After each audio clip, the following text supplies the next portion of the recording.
एकाग्र कर, क्योंकि जीवन में मनुष्य आता है ना तो अपना भाग्य लेकर के आता है। माता पिता ने जन्म लिया, माता पिता अपने भाग्य का कमाते हैं, अपने भाग्य का खाते हैं। उनसे जितना बना, जैसा भी बना, उनने अपना जीवन यापन किया। उनके बेटे हुए 4 बेटे, तो चारों बेटों का भाग्य अलग है। 4 बहुएं हैं, उनका भाग्य अलग है। कौन सी बेटी किस घर की लक्ष्मी के रूप में आ जाए और उस घर में आनंद का ठाट कर दे। कौन से पुत्र का भाग्य कैसा है, कौन धनवान हो जाता है, कौन बर्बाद हो जाता है। तो जो है परीक्षित से कहा, परीक्षित आज तुम्हारा भाग्य है कि तुम गंगा के तट पर आकर के बैठे हो और ये राम नाम की खेती कर रहे हो। 2 प्रकार की खेती होती है। एक हम मनुष्य लोग हमारी खेती करते हैं, रोज खेत पे जाते हैं, चारा काटते हैं, सोयाबीन बोए, सोयाबीन काटे, पूरा समय उसमें निकल गया। फिर गेहूं की फसल आई, उसमें लग गए, कोई आलू बो रहा, कोई लहसुन बो रहा है, अपनी खेती में लगे हुए हैं। उसी प्रकार से राम नाम की खेती है और इस खेती को भी ध्यान से करना पड़ेगा, इस खेती को भी मजबूती से करना पड़ेगा। और इस खेती में भी तुमने लांगा कर दिया ना तो फिर फसल बिगड़ जाती है। ये राम नाम की खेती है। हम हमारे खेत में जाते हैं समय से जाकर के चारा उखाड़ते हैं, टाइम से बखरते हैं, समय से बोते हैं, समय से पानी फेरते हैं।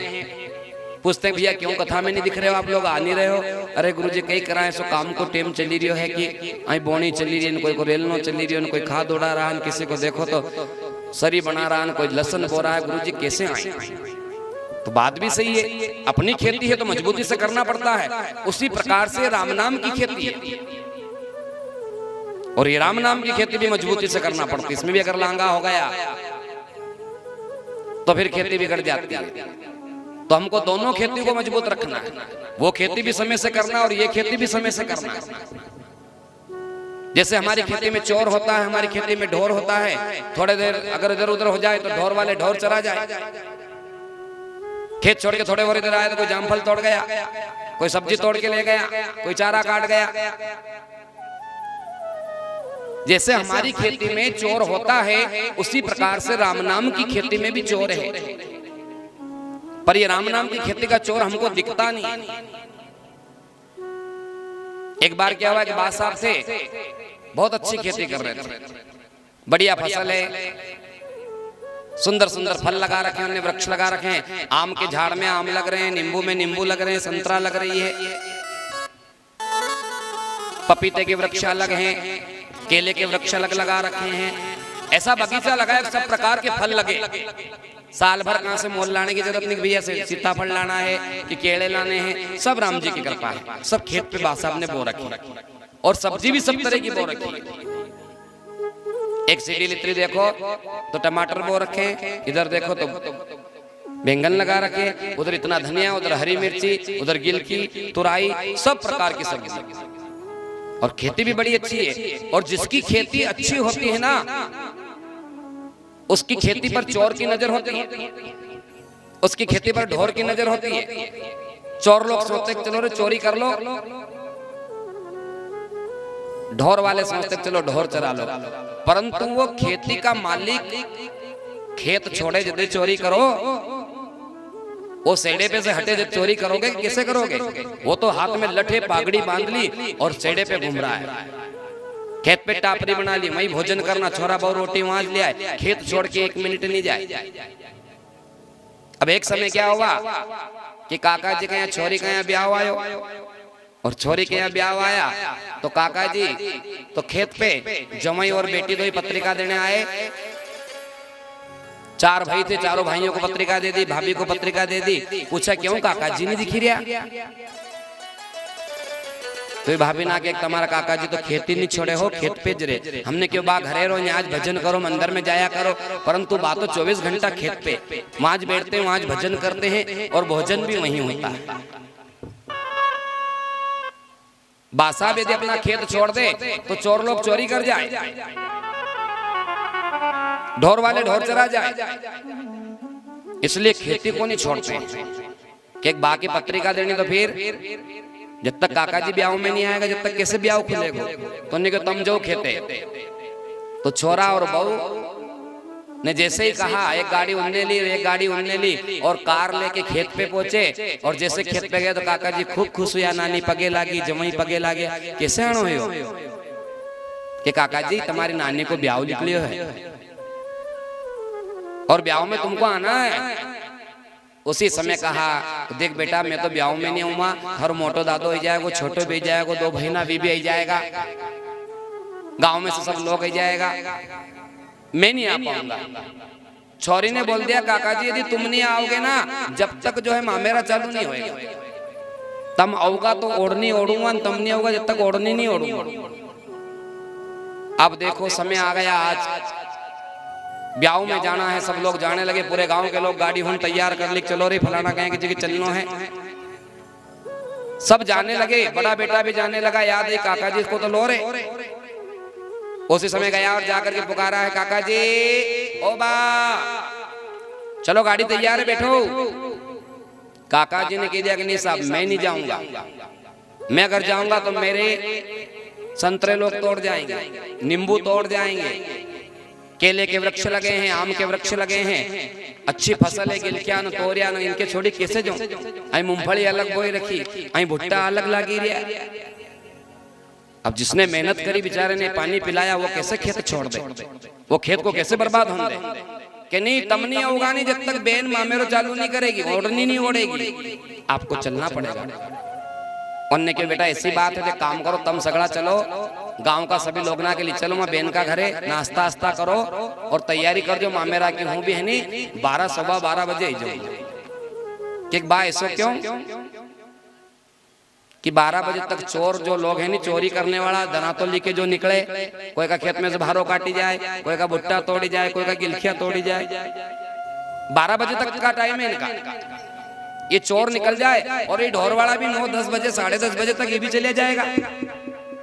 फिर मैं नाना धीरे से जो कोई से कीजिए मत, कोई पूछे नहीं काका जी कहाँ है तो कीजिए काका जी नहीं आएगा खेते जरेगा, चोर ना पूछी ले रास्ता में। अब सभी लोग तो ब्याह में गए, काका जी वहां पे देख रहे हैं 11:30 बजे, इनने देखा ढोर वाले चले गए। वो दराता लेकर के जो चोर लोग थे ना, जो चोरी करने का रोज का काम था वो भी सब निकल गए। इधर 12 बजे काका जी ने सोचा 5 मिनट की देर है, 12 में बस आने वाली। तो मक्की का झाड़ का आड़े आड़े सहारे सहारे सहारे गए और छापरा था, उस छापरे में उतर गए और छापरे छापरे कोई के दिखा नहीं। धीरे धीरे ऐसी रोड थी, हाईवे चढ़े, बस आई, बस को हाथ दिया और बैठ गए और बैठ करके अपनी छोरी खाई। जैसे ही बाहर गए 12:15 बजे पहुंच गए, 15 मिनट में पास में गांव था। अरे काका जी आ गए, काका जी आ गए, लाओ रे मामेरो करांगे। बा जिमी लो, बान क्यों नहीं जिमी, अरे नाश्ता तो कर लो। अब बात वहां बैठे बैठे सोचेगे सोने महारा कोई भुट्टा तोड़ी है, कुर्सी पे बैठा है, नाश्ता का दोना हाथ में, पर खाए कैसे, आंख मिच के देखे तो ऐसा नहीं कि ढोर वाले चला जाएगा। जैसे तैसे थोड़ा बहुत खाया नहीं खाया, तुम तो मामेरा की तैयारी करो। फटाफट मामेरा की तैयारी करी और थोड़ी देर हुई तो उधर गांव में चोर लोगों को पता था कि आज डोकरा गया है। उन्होंने कहा आज दाव है रे, मामेरा करके नहीं आए, इतनी देर में काम बता दो। तो चोर लोग आए तो मूंगफली उखाड़ दी, भुट्टे तोड़ दिए, गिलक्यान तोरियान यहाँ से वहां तक, आम के वृक्ष भी तोड़ दिए, जाम के वृक्ष तोड़ दिए, नींबू के झाड़ तोड़ दिए। वो तो लोग हैं सब चोरी कर गए। और ढोर वाले उन्होंने सोचा कि काम करो आज अपन भी ढोर चलाओ। तो जितने भी लोग थे ना उनने सारवा कर दिया, जो पूरे गांव के ढोर घेरे। तो काका जी के जितने भी खेत में फसल बोई थी ना वो चकनाचूर कर दिया, सर्वनाश कर दिया। अब काका जी तो मामेरा करे, चुनड़ी ओढ़ाए, तो काका जी जैसे चुनड़ी डाले तो उनको तो वही अपना खेत दिखे। चुनड़ी ओढ़ी और कि बेटा अब मैं जाऊंगा। नानी ने कहा अरे बा भोजन तो कर लो। नहीं बेटा भोजन नहीं करूंगा, अब मैं जाऊंगा। तुरंत वहां से चले, बस में बैठे और बस में बैठ करके आए और ऐसे ही छापरा था उसमें धीरे धीरे नीचे आए। और जैसे ही ऊपर चढ़े, जैसे ही नजर घुमाई ना तो मक्की का एक झाड़ भी नहीं, पूरी मक्का लोगों ने चरा दी, भुट्टे तोड़ दिए, आम का झाड़ तोड़ दिया। जाम का झाड़ तोड़ दिया, नींबू तोड़ दिए, संतरे तोड़ दिए, सर्वस्व नाश कर दिया।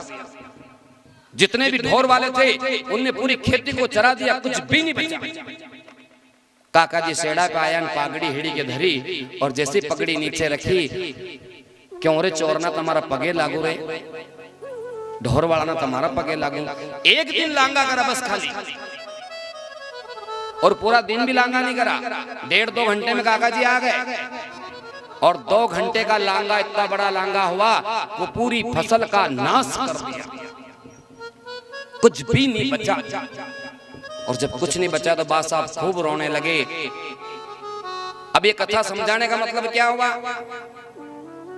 ये इसलिए समझाई गई है कि अगर हमारी खेती का हम लांगा कर देते हैं तो खेती का नाश दुष्ट लोग कर देते हैं। उसी प्रकार से राम नाम की खेती है। अभी आप लोग यहाँ बैठे हो तो कौन सी खेती कर रहे हो? राम नाम की।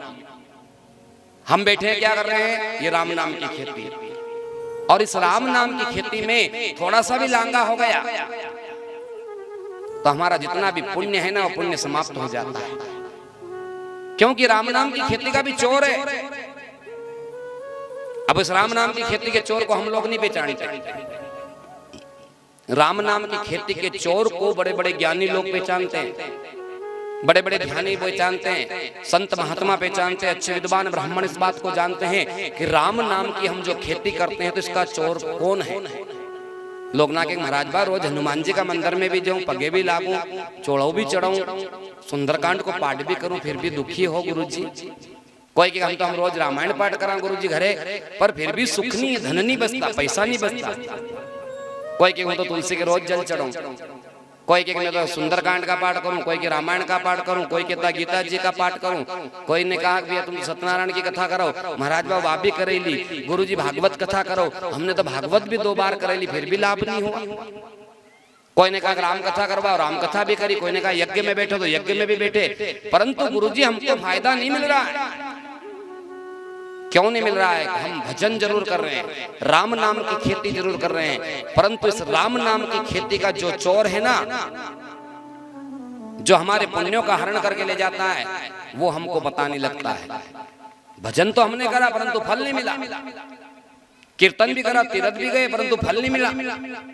भागवत कथा कराई, राम कथा भी कराई, सुंदरकांड भी कराया, हनुमान जी को चोला भी चढ़ाया, फिर भी फल क्यों नहीं मिला?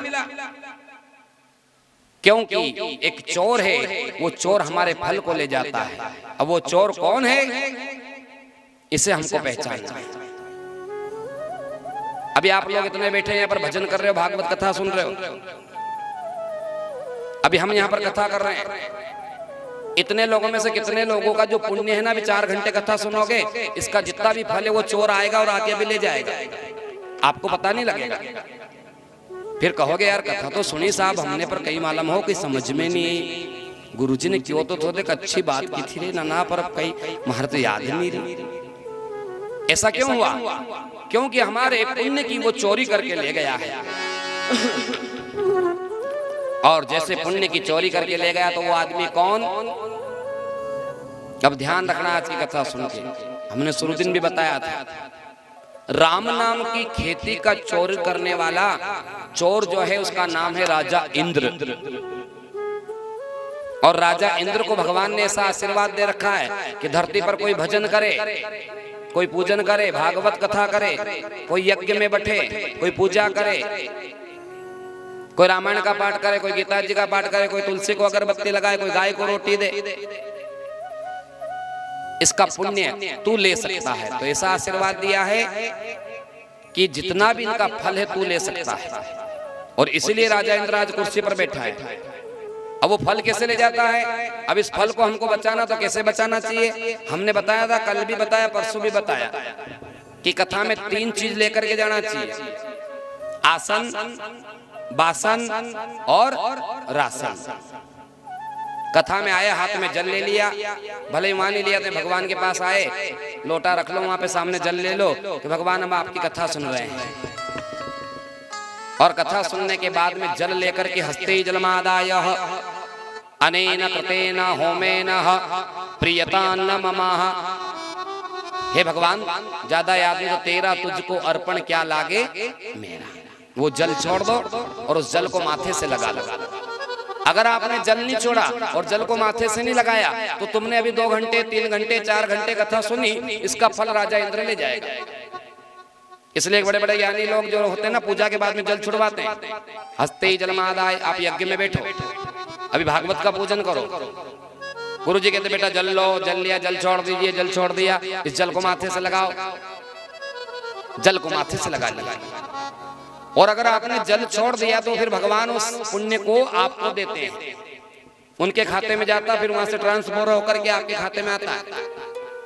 और आपने अगर जल नहीं छोड़ा, ये पुण्य को भगवान के चरणों में नहीं छोड़ा, तो ये जितना भी तुम्हारा पुण्य है ना, कथा का, भागवत का, यज्ञ का, रामायण का, सुंदरकांड का, ये सारा फल वो राजा इंद्र ले जाता है। फिर लोग कहते हैं गुरुजी सब कर लिया हो, तीर्थ भी चलिया गया, रामायण भी बच ली, भागवत भी करे ले, उन्हें क्यों यूं कर ले, उन्हें क्यों ऐसो कर ले, जहाँ का बामण ने क्यों ऐसो करियो, जहाँ का साधु ने क्यों वैसो करियो, परंतु फिर भी फायदो नहीं मिलियो। गुरुजी क्यों नहीं मिला?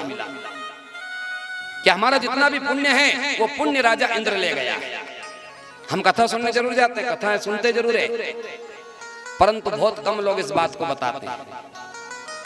कुछ गुरु, कुछ महात्मा, कुछ संत, कुछ ब्राह्मण ऐसे भी है कि इसको छिपा भी लेते हैं। उन्हें सोचा ऐसा नहीं कि इनको बता दे तो ये ज्यादा ज्ञानी हो जाए, ज्यादा धनवान हो जाए, इसलिए जो मेन बात होती है वो कम बताते हैं।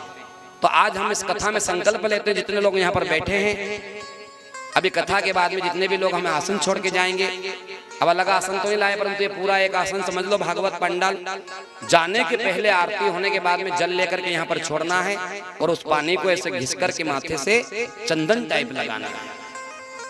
बस देखो फिर तुमको फल की प्राप्ति होती है कि नहीं। घर पे भी सुंदरकांड करो, रामायण जी करो, गीता जी करो, तो हस्ते ही जलमादाय, जल छोड़ दीजिए, जल को माथे से लगा लीजिए। तो फिर ये राम नाम की जो खेती कर रहे हो ना, इस राम नाम की खेती का तुमको फल मिलेगा, इस राम नाम की खेती का तुमको जो है पुण्य मिलेगा। इसलिए जो है आज कहा गया, कुछ भक्तों ने गाकर के समझाया है कि खेती रे करे तो मार्ग बताओ, बल्दिया के दुख मत दीजे, हो एक डाल दो पंछी बैठा, कौन गुरु कौन चेला, और गुरु की करनी गुरु भरेगा, चेला की करनी चेला। तो निर्गुण पंथ में समझाया है। हम भी निर्गुण की 1-2 लाइन गाते हैं, उसमें बताया है, खेती रे करे तो मार्ग बताऊं, बल्दिया के दुख मत दीजे, और ओछी संगत मत कीजिए। क्योंकि कहा है ओछी रे संगत मत कीजे मनवा, ओछी रे संगत मत कीजे,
एक रंग है, हो कागा एक कोयल तो एक रंग है, कागा और कोयल तो एक रंग है, कागा और कोयल तो एक रंग है। रूप देखिने मत रीजे रे मनवा, ओछिल संगत मत कीजिए।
हंस और बगला दो एक रंग है, हंस और बगला दो एक रंग है, हंस और बगला दो एक रंग है, हंस और बगला दो एक रंग है। रूप देखिने मत रीजे रे मनवा, ओछिल संगत मत कीजिए।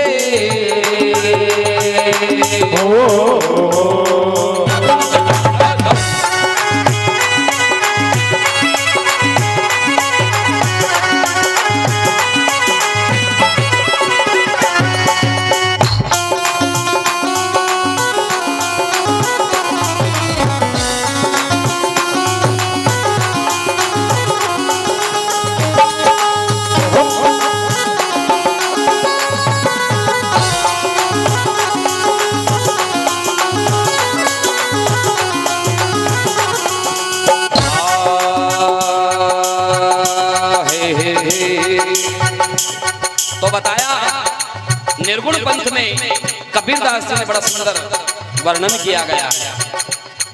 ओ खेती करे तो मार्ग बताऊं, खेती करे तो मार्ग बताओ, खेती करे तो मार्ग बताऊं, खेती करे तो मार्ग बताओ। अन्य के दुख मत दीजे रे मनवा, ओछिल संगत मत कीजिए।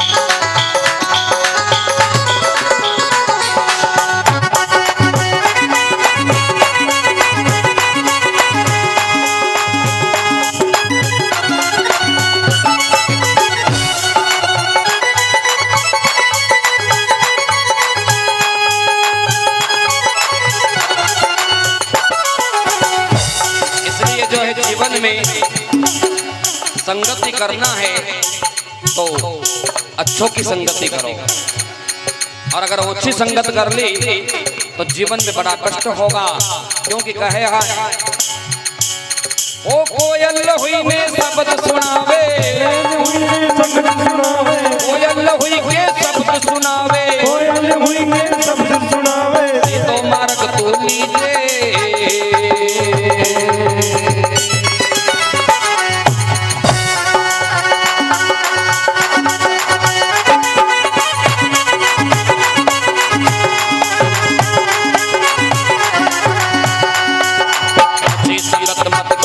मनवा ओछिल संगत मत कीजिए।